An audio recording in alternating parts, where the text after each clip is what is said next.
All right, so ready to ditch the daydreams and talk about actually like planning your first big trip. Let's do it. It can be so exciting, but honestly, it can also feel like you're trying to climb Mount Everest. It can be a little daunting for sure. So today we're going to unpack the best destinations for first-time travelers and really try to like figure out, how to make the most of it, how to plan that adventure. We've got two great sources to guide us. Two really great sources. Yeah, one is Six destinations idéales pour les voyageurs débutants. So that translates to six ideal destinations for beginner travelers, which I love. Catchy title. Yes. And then the second one is a guide pratique. So that's practical guide for finding the perfect hotel. Ooh, very practical. Very important. Yeah, we're going to make sure that you can choose where to go, and once you get there, that your stay is unforgettable. I love that. I am so ready to Okay. turn all those travel dreams into reality. Yes. So our first article, the French one, kicks things off with this concept that might seem a little counterintuitive at first. Yep. It suggests that you should actually start small. Oh, interesting. To build travel confidence. So basically picking a manageable destination for that very first trip. Makes sense. Yeah. What are your thoughts on that? I mean, it's kind of like learning to swim, you know? You wouldn't just jump straight into the deep end. Right? So, starting with a smaller destination can help you acclimate to the nuances of travel, figuring out transportation, navigating airports, even just like ordering food in a different language. It can be a lot, even for seasoned travelers. Yeah, absolutely. I think that's such a good point. Like, you really can get in over your head. Yeah. I think that some people would say, though, that like jumping right into a completely different culture Right. is the best way to really experience travel, like to get out of your comfort zone. Oh, for sure. I mean, there's something to be said for that, for sure. Yeah. But for a first-timer, that level of immersion can just be overwhelming. Right. And then it can lead to more stress than enjoyment. Yeah. I think the goal is to find a balance. A destination that's exciting and new, but doesn't make you feel like you're just going to completely freak out. Totally. So, what makes a destination beginner-friendly? What should our listener be looking for when they're trying to choose that first trip? Yeah. So this article highlights a few key factors, Yeah. and it's all the stuff that you think it would be. Easy transportation, affordability, safety, minimal language barriers. Basically, things that will make it less stressful to navigate a new environment. That makes total sense. So let's get a little bit specific. The article praises Tokyo's public transportation system. That's incredible. But for someone who's never been to Tokyo, Yeah. what makes it so easy? What would you tell them? It's incredibly efficient and well signposted, even in English. Oh, good. Yeah. But here's a pro tip, though. Get a Suica or a Pasmo card. It's a rechargeable travel card that will make getting around so easy. Just tap and go. Download a translation app, and you'll be navigating Tokyo like a local in no time. That's what I call actionable advice. Love that. Speaking of feeling comfortable, the article also highlights Bangkok for its amazing food scene. Oh, one of the best in the world. So it's one thing to say that it's diverse, right? We hear that about a lot of places. Right. But what makes it so special? What stands out about it, particularly for a first-time traveler? Bangkok is a feast for the senses. From the street food stalls to Michelin star restaurants, there is something for every budget and every palate. And even if you're a picky eater, there's just the sheer variety and availability of familiar cuisines, often with a Thai twist, makes it really a foodie haven for first-timers. Plus, you can find amazing meals for just a few dollars. So very beginner, budget-friendly. Okay, so we've kind of established that starting small is key. Uh. We've highlighted some things that make a destination really good for a first-timer. Now let's get into like the nitty-gritty. Let's actually talk about those 6 top picks Okay, let's do it. that this article highlights for newbie travelers. Okay. So first up is a classic duo, Rome and Venice. Ah, Italy. It's got to be on everybody's list, right? I know, I think it's definitely on mine. Yeah. Rome is just a living museum where you can see ancient history woven into the fabric of daily life. Imagine standing in the Colosseum, picturing gladiators battling beneath the same sky that you're looking at. And then Venice, with its canals and bridges. It feels like a fairy tale brought to life. So romantic. So romantic. I love it.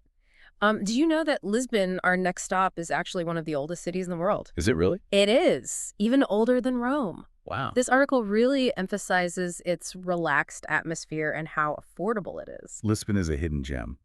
What I love about it is it blends that historical grandeur with a modern artistic vibe. The food scene is fantastic, especially for seafood lovers. Yeah. It's surprisingly affordable. It's a great place to wander and explore and soak up the atmosphere. That sounds amazing. I'm sold. Okay, now let's hop over to Asia, specifically Tokyo, which we just talked about a little bit. It's often praised for its safety and, of course, its incredible transportation. Tokyo can feel futuristic with neon lights and all the high-tech gadgets. But it's also steeped in tradition. You can find ancient temples tucked away in bustling neighborhoods. And yes, it's incredibly safe even for solo travelers. I think that blend of modern and traditional is really what makes Tokyo so intriguing. Absolutely. Okay, next we have another Asian gem, Bangkok, Thailand. Our article calls it an ideal first Asian adventure, It is. but it's also known for being a bit chaotic. Right. How do you reconcile those two things? Bangkok is a city that throws you headfirst into the energy of Southeast Asia. The sights, the sounds, the smells. It can be overwhelming at first, I'm not going to lie. But the city is surprisingly structured. Areas like the historic Radanakosin Island and the modern Sukhumvit district are very well defined, and it makes it a lot easier to navigate. Think of it as a city of contrasts that you can personalize to your comfort level. Oh, I like that. So you can have that sensory overload experience, but you can also balance it out with things that feel a little bit more manageable. Perfect. Okay, so now for a taste of Europe, but a little bit closer to home, we have Montreal, Canada. Oh, I love Montreal. It's supposed to have this like European charm, but for someone who's never been to Europe, how does that translate? It has a distinctly European feel, especially in old Montreal, with the cobblestone streets and French architecture. It's like stepping into a Parisian neighborhood, but with North American ease. That sounds perfect. And the bilingual culture makes it easy to get around, even if your French is a little I'm rusty. going to say my French is terrible, so that's good to know. You'll be fine. All right, and last but not least, we have New York City. This one seems a little counterintuitive to me. Right? Like recommending such a huge city for a first-time traveler. Doesn't that seem a little bit overwhelming? Yeah. New York can feel intimidating, for sure. Yeah.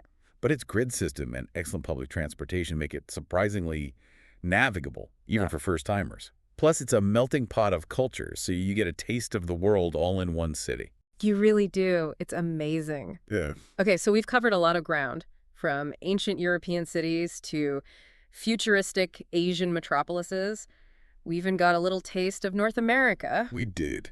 Now, once you've chosen your destination, the next big hurdle is picking the right place to stay, Yes. which is where our second source comes in the practical guide on finding the perfect hotel. I love this one.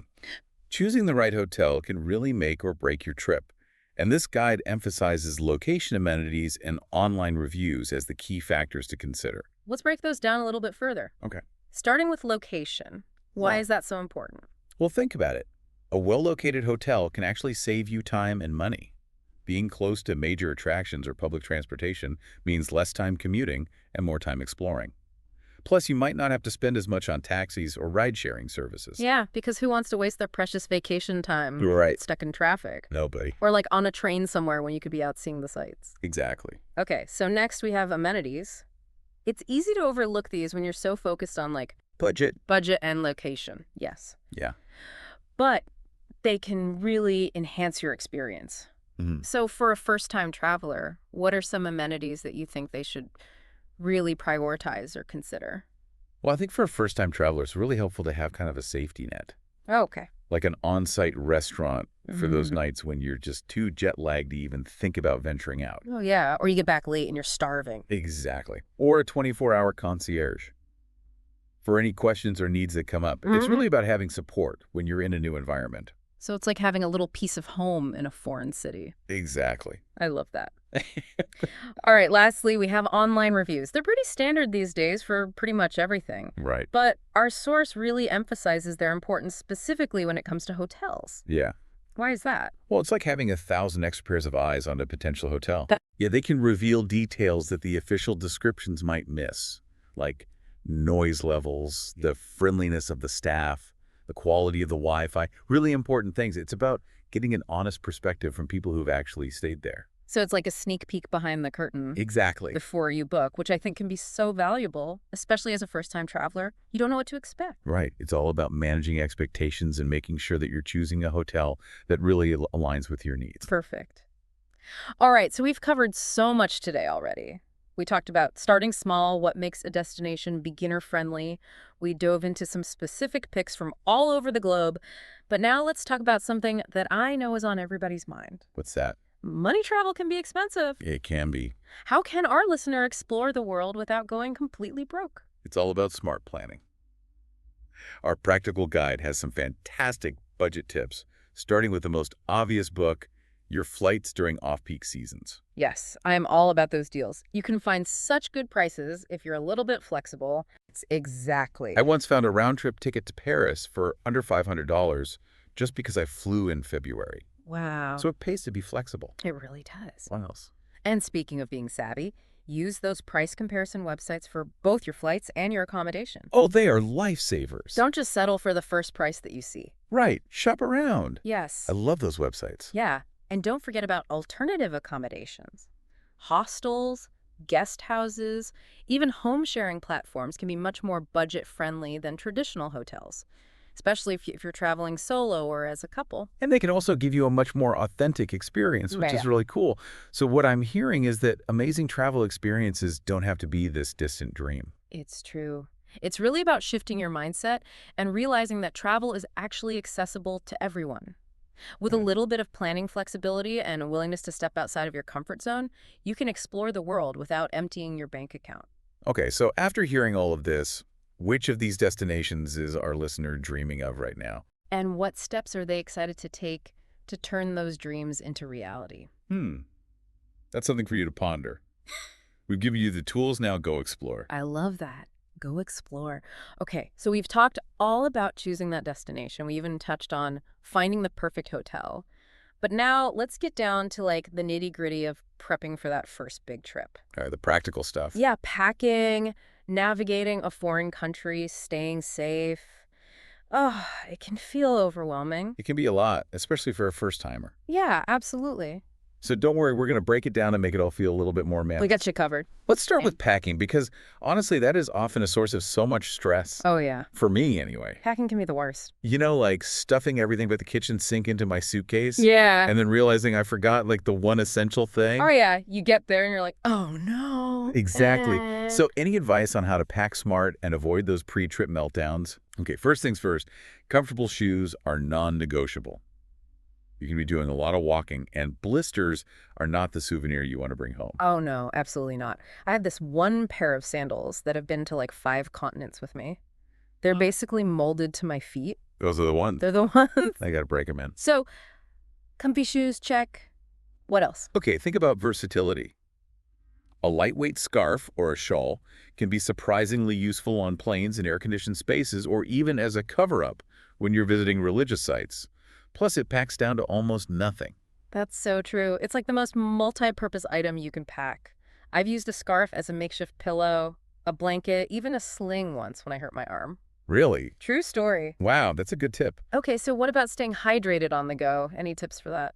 A reusable water bottle is a must. It's going to Mm. save you money, reduce plastic waste, and ensure that you always have access to clean drinking water. So especially in destinations where the tap water might not be safe. Yeah, and who wants to spend all their money on bottled water at like the tourist traps? Exactly. Not me. All right, so packing cubes are my secret weapon for like really maximizing that suitcase space. Oh, those are good. They compress your clothes, they help you organize. Everything has its place. Right, so you can fit more. Yes, and maybe even avoid those dreaded checked baggage fees. Oh, yes. Packing light is the way to go. It's less hassle, plus you're more mobile. Absolutely. Okay, so we've talked about packing essentials. Now let's talk about actually getting around navigating transportation in a foreign country. Okay. I remember feeling so lost trying to figure out the London Underground on my first trip abroad. Yeah, the tube can be confusing. It's a maze. It is. Any advice for our listener? Do your research before you go. Familiarize yourself with the local transportation options, whether it's buses, trains, subways, taxis. Figure out how to get from the airport to your hotel, how much it will cost, and how long it'll take. So a little planning goes a long way. A lot of planning goes a long way. That's a good point. But what about when those plans kind of go awry? Right. What if you get lost or you can't find your stop? What do you do? Don't panic. Ask for help. Right. Most people are happy to point you in the right direction, even if there's a language barrier. Right. You can use translation apps, point to destinations on a map, or even try some basic phrases in the local language. I think that's such a good point. Learning even just a few basic phrases. Oh, it makes a huge difference. Like, hello, thank you, excuse me. Yeah. It really goes a long way. Yeah, it shows respect, and it can really open up communication, even if you're not fluent. Totally. Yeah. And speaking of those cultural differences, it's not just about the language. Right. It's about understanding those customs and traditions, Absolutely. like appropriate dress codes, how to greet people, any Yeah. common faux pas to avoid. Like, what are some things our listeners should be thinking about? You want to be mindful of your actions and how they might be perceived in a different culture. So, for example, in some Asian countries, it's considered rude to point with your index finger. I did not know that. Or in some Middle Eastern countries, it's customary to remove your shoes before entering someone's home. Yeah, that's good to know. It seems like a lot to remember. It is, but it's all part of the experience. You learn as you go. Of course, we have to talk about safety. Yes, This is a big one, especially for first-time travelers. It's natural to feel a little apprehensive when you're venturing into unfamiliar territory. of course. So what are some essential safety tips that our listeners should keep in mind? Just being aware of your surroundings is crucial. Trust your instincts. If a situation or a person makes you uncomfortable, remove yourself from that situation. Right, get out of there. Yeah, avoid walking alone in dark or deserted areas, especially at night. Good point. I always make a copy of my passport Oh, that's smart. and keep it separate from my actual passport just in case. And I let a friend or family member know my itinerary so they know where I'm supposed to be. Those are great precautions. You can also ask hotel staff for recommendations on safe areas and transportation options. They're a really valuable resource for local knowledge. Oh, absolutely. They often know the best ways to get around the safest neighborhoods, and they can point you to some hidden gems that you might not find in a guidebook. Right, like the local spots. Exactly. Yeah. Okay, so let's talk about staying healthy while you're traveling. It's so easy to get caught up in the excitement of it all and forget about taking care of yourself. Yeah, they're running around trying to do everything. Exactly. So any tips for our listener? Staying hydrated is crucial, especially in different climates. Carry that reusable water bottle. And remember to drink plenty of fluids, even if you don't feel thirsty. Yeah. And sleep. Sleep is so important. I know it's tempting to squeeze in as much as possible, but getting enough rest will help you stay energized, and it can actually help you avoid getting sick. Absolutely. And speaking of getting sick, pack a basic first aid kit with the essentials, like pain relievers, bandages, antiseptic wipes, any personal medications that you take. Oh, and sunscreen. Yes, sunscreen. Even on cloudy days, you can get sunburned, especially if you're spending time outdoors. Very good point. And travel insurance? Oh, yeah. I always get travel insurance. It can provide so much peace of mind in case of unexpected medical expenses, lost luggage, even trip cancellations. It's like a safety net for your adventure. Exactly. Okay, so we've talked about packing, transportation, safety, health. But what about those mental hurdles Right. that I think a lot of first-time travelers face? Things like language barriers, fear of getting lost, or just feeling overwhelmed by new experiences. It's completely normal. Those feelings are valid. Yeah, absolutely. One of the best ways to combat that anxiety is through preparation. Research your destination. Familiarize yourself with basic phrases. Download useful apps like translation tools or city guides, and even just practice navigating with online maps. That's so smart. I remember this one time in Rome, I got completely turned around trying to find the Trevi Fountain. Oh, no. I know, but I ended up wandering through these charming back streets, and I discovered this hidden little cafe with the best gelato I've ever tasted. Ah, So sometimes getting lost can lead to the most unexpected and delightful experiences. it really can. It's all about embracing the unexpected Yeah. and being open to those new experiences. Right, and that's what travel is all about. Yeah, it's about pushing your boundaries, Yeah. stepping outside of your comfort zone. It's Mm. about embracing the unknown and allowing yourself to learn and grow. I love that perspective. It's not just about checking things off a list. It's about the journey, Right. the unexpected moments, the challenges, the triumphs. So what final words of wisdom do you have for our listener as they're kind of getting ready to embark on their first big adventure? Pack your bags, charge your phone, and don't forget your sense of adventure. Yeah. The world is waiting. Okay, so we've covered a ton of ground already. Choosing a destination, prepping for the trip, navigating all the practicalities of travel. But now I want to talk about something that's really close to my heart: Yeah, responsible tourism. such an important topic. We all want our adventures to have a positive impact, right? But what does that actually look like when you're actually out there traveling? It's about recognizing that we're guests in these places and treating them with respect, minimizing our environmental impact, and engaging with local communities in a meaningful and ethical way. Okay, so let's break that down a little bit. When we talk about minimizing our environmental impact, what are some concrete actions that our listener can take? Well, think about it like this. Every choice we make as travelers has an impact, so choosing eco-friendly accommodation is a great place to start. But what What does eco-friendly accommodation actually mean? Like, what should our listener be looking for? It's more than just a trendy label. Look for hotels or guest houses that are actively reducing their carbon footprint. Do they have solar panels, energy-efficient systems? Are they conserving water? Do they have recycling and composting programs in place? So it's about looking beyond the surface and really understanding their commitment to sustainability. Right. I've noticed that some hotels even offer incentives for guests to reuse towels or skip daily housekeeping. Exactly. Those small actions can add up. And it's not just about the hotel. Using reusable water bottles and bags, opting for public transportation, or walking whenever possible, even packing light to reduce fuel consumption on flights. These are all simple, yet effective ways to minimize our footprint. I've been using a reusable water bottle for years, and I can't imagine going back. It's such an easy switch to make. It really is. And I always try to pack a lightweight, reusable shopping bag so I don't have to rely on plastic bags when I'm out and about. Those are great habits to cultivate. It's about being mindful of our consumption habits, even when we're on vacation. Okay, now let's talk about respecting local communities. What does that look like, beyond just being polite? It's about going beyond those superficial interactions and really engaging with the culture on a deeper level. Learning a few basic phrases in the local language, respecting dress codes and customs, and supporting local businesses. These are all ways to show respect and appreciation. You mentioned supporting local businesses. What are some examples of how our listener can actually do that? Instead of eating at those big international chain restaurants, seek out local eateries. Shop for souvenirs at locally owned shops rather than those tourist traps. Hire local guides or drivers. These choices directly benefit the community and contribute to the local economy. I love visiting local markets when I travel. It's a great way to kind of experience the culture through its food, its crafts, even just the interactions with the vendors. Absolutely. It's about immersing yourself in the local way of life. And remember, being a respectful traveler also means being aware of how our actions might impact the environment and the community. Can you give us an example of that? Sure. Let's say you're visiting a fragile ecosystem or a popular destination that's struggling with over-tourism. Choosing to visit during the off-season or exploring lesser-known areas can help alleviate some of the strain on the environment and the local infrastructure. That makes sense. It's about spreading the tourism dollars and the impact more evenly.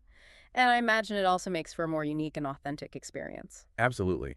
It's about being mindful and making conscious choices that benefit both ourselves and the places we visit. What about cultural heritage sites? What are some things our listeners should keep in mind when they're visiting those? Remember that these sites are more than just tourist attractions. They hold deep cultural and historical significance. Treat them with respect. Don't climb on ancient ruins or touch delicate artifacts. Be mindful of noise levels and photography rules. It's about being a respectful observer and appreciating the history and heritage without leaving a trace. Exactly. And remember, responsible tourism also extends to animal welfare.